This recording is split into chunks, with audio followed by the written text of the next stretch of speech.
What is something that you're very thankful for? I am so thankful for all the people who said I couldn't do it, for all the people who imposed their doubts on me, their hesitations about me.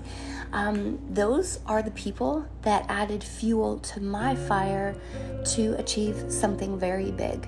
And at the time, it can feel like a kick to the heart when someone kind of rejects you in that way or discourages in you that way. And I want to just make you aware that you can make a conscious choice to let this discourage you, let this stand in your way, or you can add this as fuel to your fire and giving you the motivation and a catalyst, so to speak, for you to achieve more and actually to try harder.